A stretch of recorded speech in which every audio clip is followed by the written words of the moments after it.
तो आदाब, नमस्कार, गुड इवनिंग, सत श्री अकाल। एक बार फिर आप तमाम लोगों का स्वागत है क्राइम तक की कहानी के इस एपिसोड में। उम्मीद है पूरी फैमिली अच्छी होगी, अपना और अपनों का ख्याल रख रही होगी। मैंने बहुत सारी आपको कहानियाँ सुनाई, बहुत सारे कत्ल की कहानी सुनाई, कातिल की कहानी सुनाई।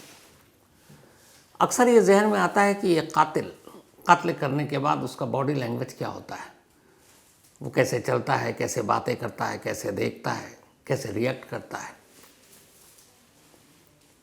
तो कत्ल और कातिल की कहानियाँ तो आपने बहुत सुनी। आज की कहानी की शुरुआत मैं एक कातिल को उसी की ज़ुबानी एक कहानी सुनाने से करता हूँ। पहले इस लड़के को आप देखिए, एक पढ़ा लिखा MBA का स्टूडेंट है ये, और ये कत्ल कर चुका है अपनी ही गर्लफ्रेंड का। अब कत्ल करने के बाद पुलिस वाले इसे क्राइम सीन पर ले जा रहे हैं, यानी जहाँ जिस कमरे में इसने अपनी गर्लफ्रेंड को मारा था।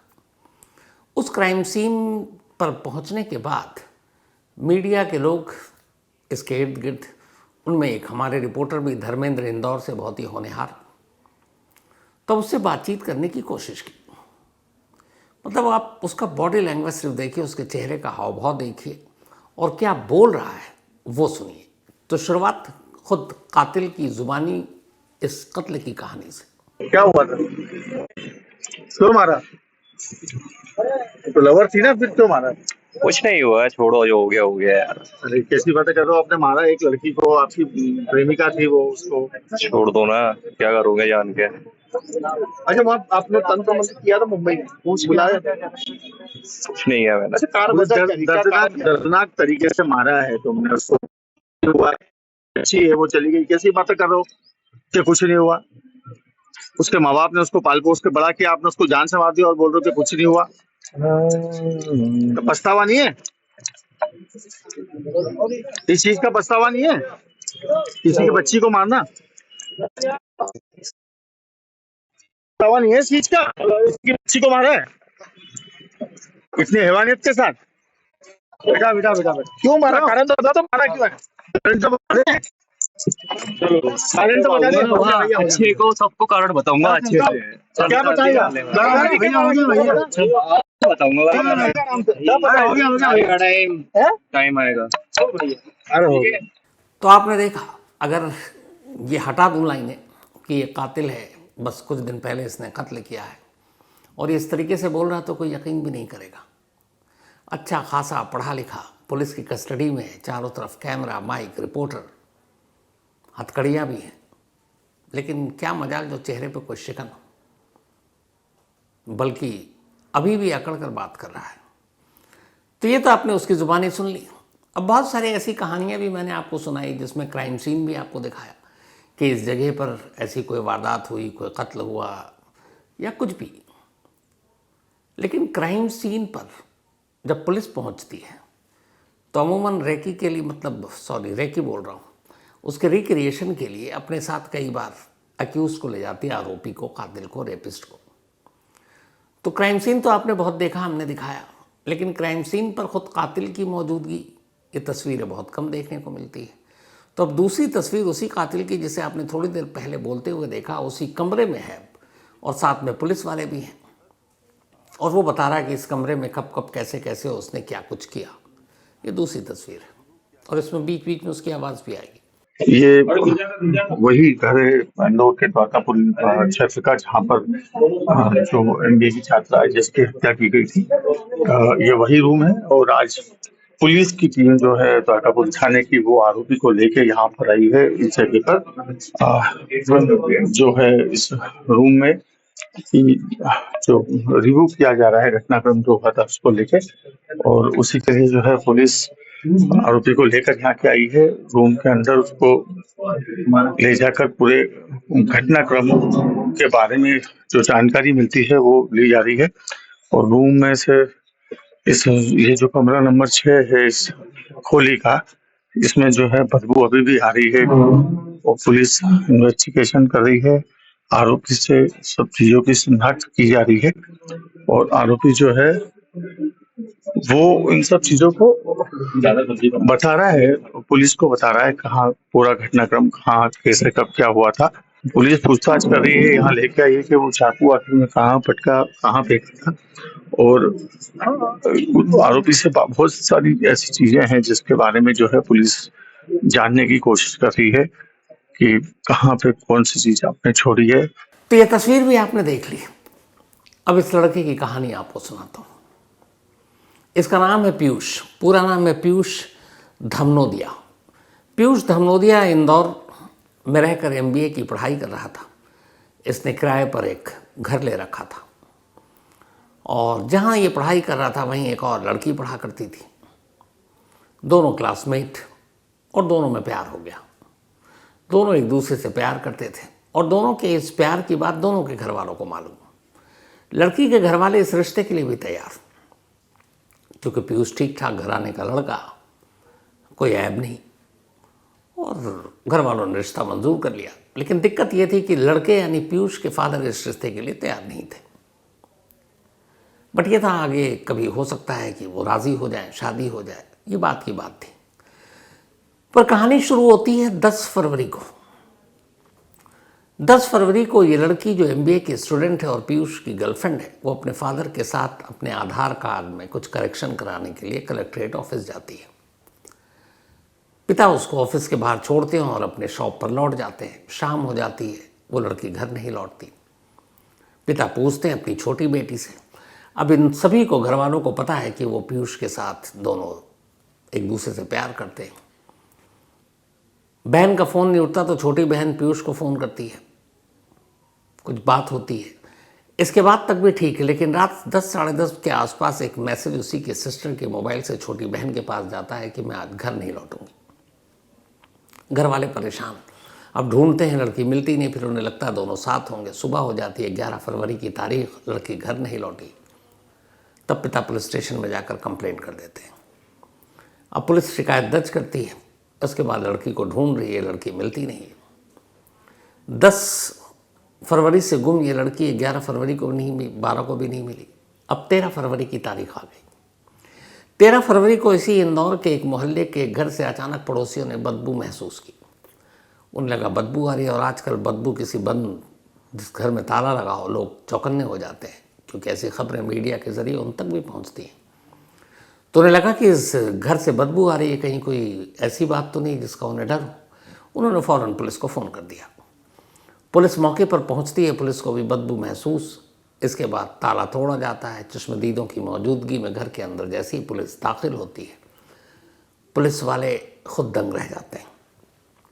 अंदर एक पलंग पर एक लड़की की लाश थी जिसके जिस्म पर कोई कपड़ा नहीं। सीने पर चोट के निशान थे। पास में एक मुड़ा हुआ चाकू या खंजर कहें वो पड़ा हुआ था।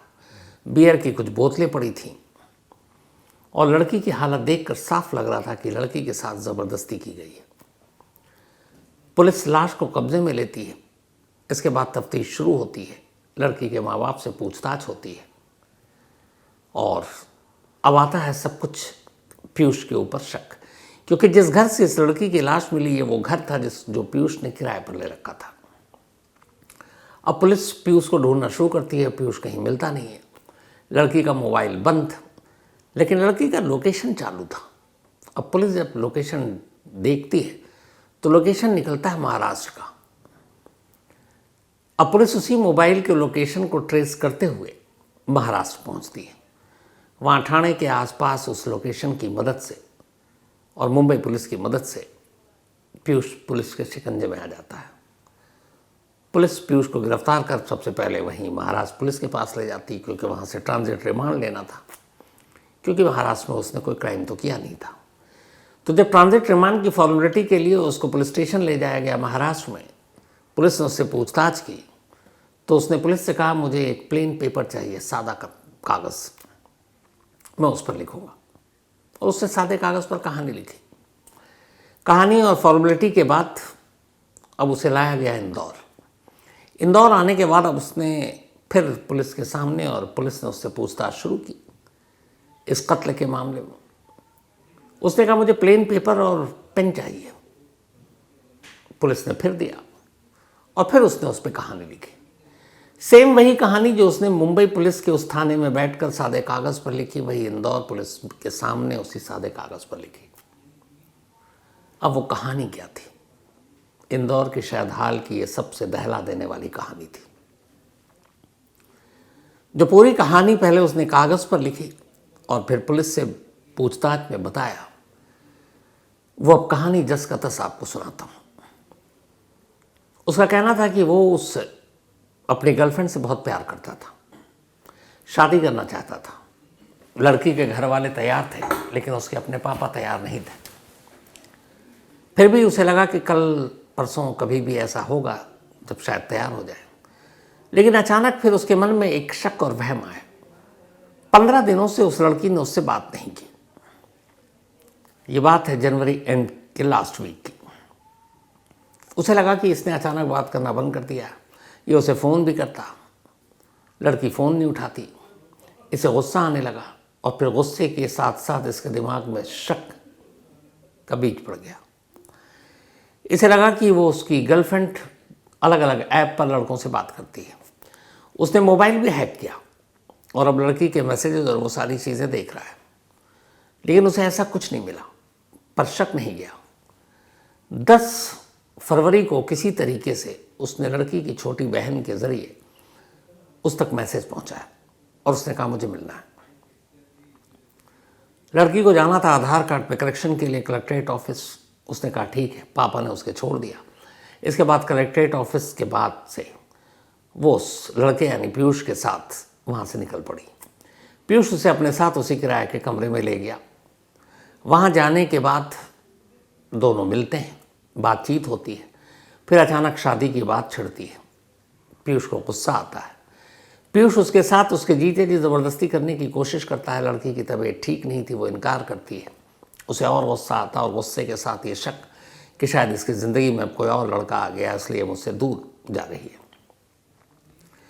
इसी गुस्से के आलम में वो अचानक उस पर हमला कर देता है, उसका गला दबाता है और फिर चाकू उठाता है, सीने पर चाकू का वार करता है। चाकू कमज़ोर, नोक मुड़ गया। वो उसे फेंकता है। फिर अचानक देखता है तो अब उसे एहसास होता है कि लड़की जिंदा नहीं है। इसके बाद वहीं उस लाश के पास बैठ जाता है। करीब 2.5 घंटे तक ऐसे ही बैठा रहता है और लड़की से बातें कर रहा है, यानी अपनी गर्लफ्रेंड की लाश से। इसके बाद वो वहाँ से उठता है, घर में ताला लगाता है और नज़दीकी वाइन शॉप पर जाता है। वहाँ से बियर ख़रीदता है। बियर ख़रीदने के बाद वापस घर लौटता है। उसके घर से जाने और फिर बियर लेकर आने, इन सारी तस्वीरें सीसीटीवी कैमरे में कैद हो जाती हैं। वापस आता है, बियर पीता है। बियर पीने के बाद गुस्सा तो था ही, शक भी। अपनी गर्लफ्रेंड की लाश के साथ अब वो ज़बरदस्ती करता है। इसके बाद फिर वहीं बैठा रहता है, गर्लफ्रेंड से बातें करता है, बुदबुदाता है और वो लाश सामने बेड पर पड़ी है। फिर धीरे धीरे शाम हो जाती है, अंधेरा जैसी होता है। वो कुछ सामान अपने एक छोटे से बैग में लेता है, घर में ताला लगाता है और निकल जाता है। निकलने के बाद वो सीधे रेलवे ट्रैक पर पहुंचता है। ट्रैक के बीचों बीच खड़ा हो जाता है कि ट्रेन आएगी और उसे मारकर चली जाएगी, लेकिन वो अचानक डर जाता है। उसे मौत से डर लगने लगता है। वो पटरी छोड़कर प्लेटफॉर्म पर पहुंच जाता है। वहाँ जो पहली ट्रेन आई वो गोवा जा रही थी। वो उस ट्रेन में बैठ जाता है। गोवा जाने वाली उस ट्रेन से गोवा की बजाय वो सीधे महाराष्ट्र में ठाणे उतर जाता है। वहाँ एक होटल किराए पर लेता है कमरा। कमरे में जाने के बाद अब वो गूगल पर सर्च करता है कि आत्माओं से कैसे बात की जाती है, आत्माओं को कैसे बुलाया जाता है। इसके बाद उसी होटल के कमरे में कुछ बाहर से सामान लाता है और तंत्र मंत्र की एक कोशिश करता है। कोशिश इस बात की कि उसकी गर्लफ्रेंड की आत्मा उस कमरे में आ जाए और वो उससे बात करे। काफ़ी देर तक कोशिश की, कोई आत्मा नहीं आई, गर्लफ्रेंड से कोई बात नहीं हुई। जिस गर्लफ्रेंड को उसने अपने हाथों से मारा वो उसी की आत्मा से बात करने की कोशिश कर रहा था। बातचीत हुई नहीं। अब वो सोच रहा है क्या करें। इस दौरान में 3 दिन बीत गए थे। 13 फरवरी की तारीख आ गई थी और 13 फरवरी को कमरे से बदबू आने लगी और लाश का सच उस कमरे से बाहर निकल आया। और फिर उसी के जो लड़की मरी उसके मोबाइल के ही लोकेशन के ज़रिए इंदौर पुलिस मुंबई तक पहुंची थी। अब सवाल ये था कि वहाँ जाने के बाद भी 3 दिन तक अपना मोबाइल तो उसने बंद रखा, अपनी गर्लफ्रेंड का मोबाइल लेकर क्यों पहुँच रहा था? और वो पढ़ा लिखा है, MBO से पता है कि उस मोबाइल से उसका लोकेशन ट्रेस हो सकता है। उसकी वजह थी वही शक और वहम। उसने अपनी गर्लफ्रेंड के मोबाइल को हैक कर रखा था ताकि मैसेजेस और कॉल डिटेल सब पता चल सके।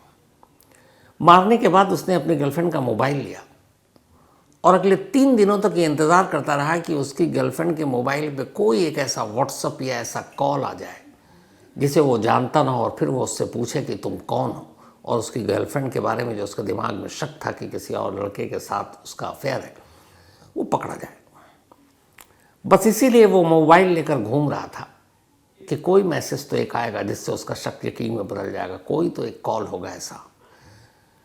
लेकिन अफसोस की बात ये कि उन 3 दिनों में उस मोबाइल पर सिवाय उस लड़की के फादर और उसके सिस्टर के किसी और का कॉल नहीं आया, न कोई व्हाट्सएप आया। और उसे इस बात पे भी गुस्सा था कि आखिर 3 दिन तक हो गए और उसे यकीन था कि उसकी गर्लफ्रेंड का अफेयर है, अलग अलग ऐप से लड़कों से बात करती है, लेकिन ऐसी कोई सच्चाई तो सामने आई नहीं। फिर उसने उस मोबाइल को फेंक दिया, लेकिन फेंकने में उसने देरी कर दी क्योंकि तब तक उस लोकेशन के ज़रिए उसका सब कुछ कहाँ पे था, कहाँ मौजूद था, वो मिल गया था। बात यहीं पे ख़त्म नहीं की। उसे इतनी नफरत थी कि गर्लफ्रेंड का कत्ल करने के बाद और इस शक में कि वो उसकी ज़िंदगी से दूर जा रही है और किसी और लड़के के करीब, ये दोनों जब मिला करते थे तन्हाई में, एक गर्लफ्रेंड बॉयफ्रेंड जिन्हें शादी भी करना है, लड़की के घर वाले राज़ी हैं, लड़की के घर वालों को इनका रिश्ता भी पता है, तन्हाई के आलम में कुछ वीडियो बनाए थे पीयूष ने। मौत के बाद नफ़रत और गुस्से में उस तन्हाई के और बहुत ही प्राइवेट वीडियो को, कुल 11 ऐसे वीडियो थे जो उसने सोशल मीडिया पर अपलोड कर दिए, सिर्फ इसलिए ताकि उस लड़की को और उसके घर वालों को बदनाम कर सके। और वो सारे वीडियो अपलोड किए, 11 ऐसे वीडियो थे। अब वो जब पकड़ा गया और पुलिस उसे पकड़कर वापस लाई, जो शुरुआत में मैंने आपको उसकी खुद जुबानी सुनाई, तब उसने बताया कि हाँ, मैंने मारने के बाद प्यार तो करता था, मैं उसकी आत्मा से पूछना चाहता था कि क्या तुम मुझे प्यार करती हो, क्या मुझसे शादी करोगी, क्या तुम्हारी ज़िंदगी में मेरे अलावा कुछ और है। और उसे इस बात का भी कहीं ना कहीं एक यकीन था शायद कि इंसान झूठ बोल सकता है, आत्मा झूठ नहीं बोलेगी। तो बस इसी वजह से वो उसकी यानी अपनी गर्लफ्रेंड की आत्मा को तंत्र मंत्र के ज़रिए वापस लाकर उससे ये सच उगलवाना चाहता था कि वो सिर्फ उससे प्यार करती है और उसी से शादी करेगी और उसकी ज़िंदगी में कोई और नहीं है। तो जो मकसद था कत्ल करने के बाद आत्मा से बात करने की अपनी गर्लफ्रेंड की, उसका रीज़न यही था कि वो ये नहीं सुन सकता था कि उसकी गर्लफ्रेंड किसी और की ज़िंदगी में चली जाए। पुलिस ने जब उसके पास से उसके बाकी लैपटॉप और सारी चीज़ें बरामद की, उसके जब सर्च ऑप्शन में गए तो उसमें दिखाई दिया, यूट्यूब पर जाकर वो तंत्र मंत्र और आत्मा से कैसे बात की जाती है, आत्मा को कैसे बुलाया जाता है, ये उसने सर्च किया। उसने जान देने के तरीके के बारे में भी सर्च किया। वो उसने बताया कि उसकी हिम्मत नहीं हुई, वरना उसने पहली कोशिश तो उसी दिन कर ली थी 10 फरवरी को गर्लफ्रेंड को मारने के बाद, लेकिन पटरी पर डर लगा तो प्लेटफॉर्म पर ट्रेन पकड़ ली। हालांकि जिस तरीके से उसने कहा है, उसका ये कहना है कि जल्द ही मैं वापस आऊँगा। अब इस लड़के का दिमागी संतुलन ठीक है नहीं है, इंदौर पुलिस देखेगी, लेकिन अभी तक से कहीं ऐसी कोई रिपोर्ट नहीं आई कि कभी ऐसा कुछ इसके बारे में लेके कोई शिकायत थी। ये इश्क, जलन और गर्लफ्रेंड के बारे में एक शक, ये सारी चीज़ों ने उसे कत्ल करने के लिए मजबूर किया। और फिर आखिर में, मतलब आज तक ऐसी कहानी सुनी नहीं थी कि उसी गर्लफ्रेंड से सच्चाई उगलवाने के लिए उसकी आत्मा से बात करने के लिए ये तंत्र मंत्र का भी तरीका अपनाया। जिस होटल में ये रुका था, वहाँ उस कमरे में जब पुलिस गई तो वहाँ से भी तंत्र मंत्र करने के कुछ सबूत भी मिले, सुराग भी मिले। अब पुलिस उससे पुलिस कस्टडी में पूछताछ तो कर रही है, और जिस तरीके से वो बात कर रहा है, जो इंदौर पुलिस है, उसके हिसाब से उसके चेहरे पर कोई शिकन नहीं है, उसे कोई पछतावा नहीं है, उसे कोई डर नहीं है, और वो बहुत ही बिंदास और बेबाक तरीके से पुलिस के हर सवाल के जवाब दे रहा है। तो ये थी आज की कहानी, लेकिन कहानी ख़त्म करूं उससे पहले वही अपना सिलसिला। आज रौनक धीरज भाई दर्जी, इनका जन्मदिन है, तो हैप्पी बर्थडे रौनक धीरज भाई दर्जी साहब। और ये भेजा है किशन दर्जी ने। साथ ही आव्या, इनका भी बर्थडे है, तो हैप्पी बर्थडे आव्या। और ये भेजा है खान, सिमरन, गुड़िया, रमन एंड वकार ने। इसके अलावा अनुषा, इनका भी बर्थडे है, तो हैप्पी बर्थडे अनुषा। और ये शर्बानी एंड अनुपम पाल की बिटिया हैं। साथ ही गोविंद सिंह, इनका भी आज बर्थडे है, तो हैप्पी बर्थडे गोविंद साहब। और ये भेजा है अनुपम ने। इसके अलावा कुमार संजय, इनका भी आज बर्थडे है, तो हैप्पी बर्थडे कुमार संजय। और ये भेजा है अनिरुद्ध ने। साथ ही वकार हुसैन, इनका भी बर्थडे है, तो हैप्पी बर्थडे वकार। और ये भेजा है रुबानी ने। और इससे पहले की कहानी का ये सिलसिला ख़त्म करूं, मंडे था नहीं मैं यहाँ, और उसकी वजह ये थी कि सैटरडे और संडे लखनऊ में साहित्य आज तक का मेला सजा हुआ था, और एक सेशन था क्राइम कहानी पर। हालांकि लाइव कहानी सुनाने से अच्छा मुझे लगा कि अपनी क्राइम तक फैमिली मेम्बर से बातें करूं। एंड थैंक यू, बहुत सारे हमारे क्राइम तक फैमिली मेम्बर वहाँ पहुँचे, उनसे बातचीत की, मुलाकात हुई। और आप तमाम लोगों के प्यार के लिए शुक्रिया, एक एक इंडिविजुअल के लिए दिल से शुक्रिया। आप लोगों का प्यार है जो बस यहाँ तक खींच लाता है मुझे। तो बहुत अच्छा लगा 2 दिन ये लखनऊ में, और ख़ास तौर पर अपनी क्राइम तक फैमिली से मुलाकात करने के बाद। तो दुआ यही, आप सभी अच्छे रहें, खुश रहें। और इसके साथ ही कहानी में आज इतना ही। अब आपसे मुलाकात होगी कल रात 9 बजे किसी नई कहानी के साथ। तब तक अपना और अपनों का ख्याल रखिएगा। Thank you very much.